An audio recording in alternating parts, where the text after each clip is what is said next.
नमस्कार सभी विद्यार्थियों का हार्दिक स्वागत, हार्दिक अभिनंदन। हमारे नव प्रवेशित एमकॉम प्रीवियस एबीएसटी के विद्यार्थियों का बहुत बहुत स्वागत है। मैं doctor Mahendra Khardia, assistant professor ABST, department of commerce, government Lohia college Churu. तो आज हम डिस्कस करने वाले हैं सिलेबस ऑफ एमकॉम एबीएसटी। प्रिय विद्यार्थियों, आज हम डिस्कस करेंगे एमकॉम एबीएसटी के थर्ड पेपर, जिसका नाम है हायर अकाउंटिंग, और इसको हिंदी में इसका जो नाम है वो है उच्चतर लेखांकन। और आज हम उच्चतर लेखांकन के सिलेबस की बातचीत आपसे करेंगे। तो सभी विद्यार्थी पूरा ध्यान से सुनेंगे और इस सिलेबस को नोट करेंगे। तो शुरू करते हैं। Syllabus of MCom ABST paper third, higher accounting.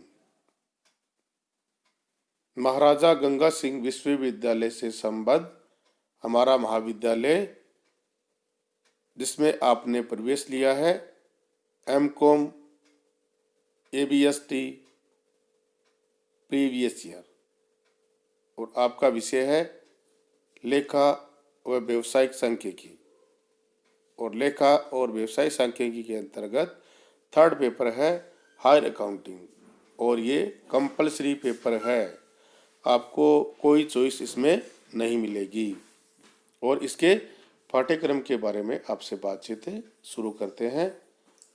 लेखा एवं व्यवसायिक सांख्यिकी विषय पूर्वार्ध में अध्ययनरत विद्यार्थियों के लिए अनिवार्य विषय उच्चतर लेखांकन के पाठ्यक्रम की विस्तृत चर्चा हम करेंगे आपसे, और आपको बताएंगे कि आपके थर्ड पेपर के जो पाठ्यक्रम है उसमें कितनी यूनिट्स हैं, कितनी इकाई हैं, और प्रत्येक जो यूनिट्स है उसमें कौन कौन से चैप्टर्स को इंक्लूड किया गया है, शामिल किया गया है। तो ये देखिए, आपका बीकानेर विश्वविद्यालय से संबद्ध हमारा महाविद्यालय है, और आपको एबीएसटी एमकॉम प्रीवियस ईयर एग्जामिनेशन 2021 में आपको प्रीवियस ईयर का एग्ज़ाम देना है, और 2022 में आपको एमकॉम फाइनल ईयर का एग्जामिनेशन कंप्लीट करना है, और कंप्लीट करने के बाद आपको एमकॉम की डिग्री मिलेगी। पेपर थर्ड एमकॉम प्रीवियस में उसका नाम है हायर अकाउंटिंग। क्या नाम है? Higher accounting. जिन विद्यार्थियों ने अपने थर्ड ईयर में या फर्स्ट ईयर में कॉर्पोरेट अकाउंटिंग का अध्ययन किया है, तो उनको ज़्यादा प्रॉब्लम नहीं होगी, क्योंकि हायर अकाउंटिंग और कॉर्पोरेट अकाउंटिंग का सिलेबस इक्वल है, ज़्यादा चेंजेस इसमें नहीं है। तो हायर अकाउंटिंग का जो सिलेबस है उसको 5 यूनिट्स में डिवाइड किया गया है, और प्रत्येक इकाई से आपको 2 नंबर के, 8 नंबर के और 20 नंबर के क्वेश्चन एग्जामिनेशन पेपर में मिलेंगे। तो आपको इसकी डीपली स्टडी करनी है, गहन अध्ययन करेंगे तभी आपको इसमें अच्छे मार्क्स मिलेंगे। तो इसलिए ज़रूरी है कि आपको प्रत्येक जो यूनिट्स है उसको अच्छे से तैयार करना है। यूनिट फर्स्ट की बात करें तो इसमें जो चैप्टर आपके इंक्लूड हैं उसमें concept and measurement of profit in economic and accounting, ये आपका जो चैप्टर है फर्स्ट इकाई में। लागत की अवधारणा, मापन, अर्थशास्त्र व लेखाकरण।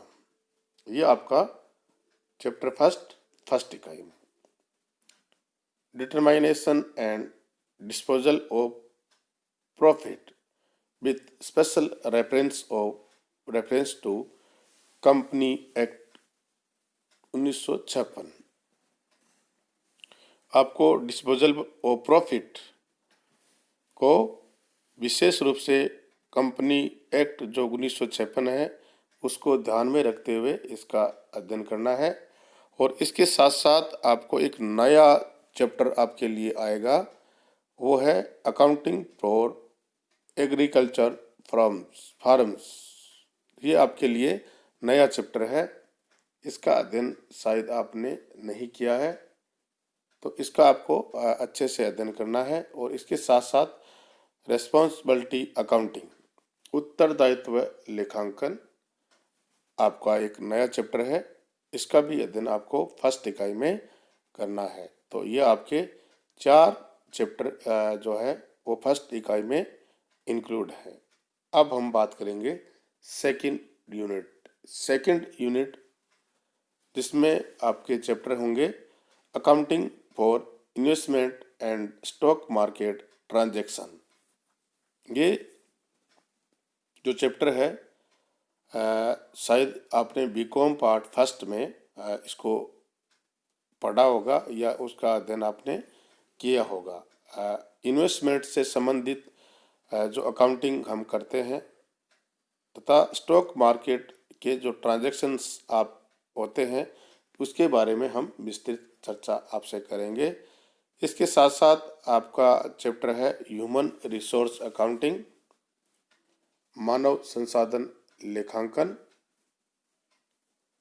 एक नया चैप्टर आप सभी विद्यार्थियों के लिए है, इसका अध्ययन भी आपको सेकंड यूनिट में करना है। और इसके साथ साथ आपका एक नया कॉन्सेप्ट सोशल अकाउंटिंग, सामाजिक लेखांकन, जिसकी आपको प्रारंभिक जानकारी होनी चाहिए।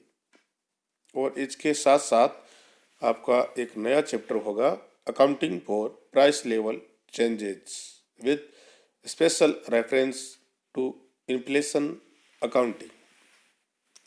प्राइस लेवल चेंज एक नया कॉन्सेप्ट है और इसमें आपको मूल्य स्तर में परिवर्तन के लिए लेखांकन किया जाएगा, विशेष रूप से मूल्य स्फीति अकाउंटिंग का मीनिंग, महत्व और limitation, meaning, significance and limitations, variance approach and methods, partly and total revaluations। ये आपको सेकंड यूनिट में इसका आपको स्टडी करनी है। और इसके साथ साथ special study of problems related to valuation of inventory. Special study विशेष रूप से आपको अध्ययन करना है, जो प्रॉब्लम्स है वो मूल्यांकन ऑफ स्टॉक का मूल्यांकन से संबंधित आपको प्रैक्टिकल प्रॉब्लम्स की स्टडी करनी है। और इसके साथ साथ आपको स्टडी करनी है depreciation accounting under changing price level. Depreciation के लेखांकन से संबंधित आपको स्टडी करनी है, जो कि प्राइस लेवल चेंज के अंतर्गत आता है। यहाँ आपकी जो सेकंड यूनिट है उसमें नंबर ऑफ चैप्टर्स थोड़े ज़्यादा हैं, फिर भी आप इसको डीपली स्टडी करेंगे तो आपको ज़्यादा फायदा मिलेगा। इसके साथ साथ बात करते हैं थर्ड यूनिट, जो कि जो आपकी कॉर्पोरेट अकाउंटिंग, जिसका आपने last year BCom part third में अध्ययन किया होगा, इससे संबंधित चैप्टर आपके यहाँ आ रहे हैं। इंटरनल एंड एक्सटर्नल रिकंस्ट्रक्शन, आंतरिक और बाह्य पुनर्निर्माण, फॉर्मुलेशन ऑफ स्कीम, योजना के पुनर्गठन की क्या स्कीम होगी, and recording in books of accounts, और पुस्तकों में इसका लेखा किस प्रकार से करेंगे। problems related to amalgamations and absorption of companies, problem of demergers का आपको स्पेशल रूप से स्टडी करनी होगी। जो आपके एकीकरण और सह विलयन से संबंधित कंपनीज के जो अकाउंट्स हैं उनके बारे में आपको स्पेशल स्टडी करनी है और प्रॉब्लम्स और डिमेजर के बारे में भी आपको स्टडी करनी होगी। इसके साथ साथ बात करें तो आपकी जो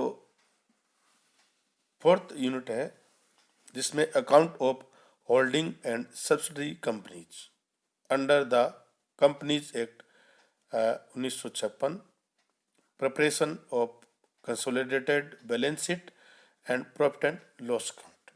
आपको सहायक व सूत्रधारी कंपनी जो कि कंपनी एक्ट 1956 के अंतर्गत उसका अध्ययन करना है और इसके साथ साथ आपको एकीकृत लाभ हानि खाता व चिट्ठा बैलेंस शीट किस प्रकार से तैयार करते हैं इसकी स्टडी करनी है। और इसके साथ आपका एक नया चैप्टर है अकाउंटिंग स्टैंडर्ड। शायद आपने ये फाइनेंशियल अकाउंटिंग में इसकी स्टडी की होगी, लेकिन यहाँ पर आपको इसके बारे में विस्तृत स्टडी करनी होगी। ऑल इंडियन अकाउंटिंग स्टैंडर्ड्स को आपको स्टडी करनी है। इसके साथ साथ आपको स्टडी करनी है इंटरनेशनल अकाउंटिंग स्टैंडर्ड, अंतर्राष्ट्रीय जो लेखा मानक है उसके बारे में आपको प्रारंभिक जानकारी होनी चाहिए, लेकिन इंडियन अकाउंटिंग स्टैंडर्ड जो सभी है उन सब के बारे में आपको डीपली स्टडी करनी है।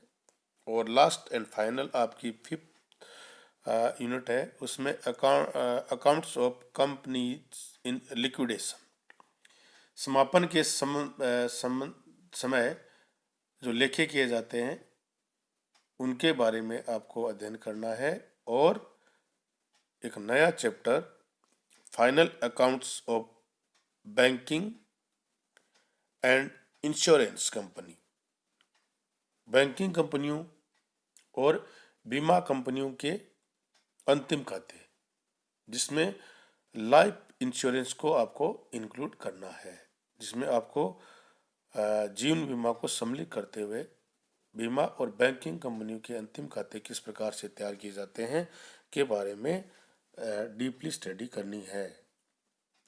और मैं आपको बता देता हूँ कि अगर आप नेट की स्टडी कर रहे हैं तो आपके लिए बहुत ही अच्छा प्लेटफार्म है एमकॉम। आप एमकॉम के साथ साथ नेट की स्टडी भी कर सकते हैं, क्योंकि नेट का सिलेबस और एमकॉम का सिलेबस इक्वल है, उसमें ज़्यादा चेंजेस आपको नहीं मिलेंगे। तो आप एमकॉम की जो बुक्स हैं उनका अच्छे से अध्ययन कीजिए ताकि आपको नेट में भी इसका फ़ायदा मिल सके। आप सभी विद्यार्थियों का बहुत बहुत धन्यवाद। Thank you very much.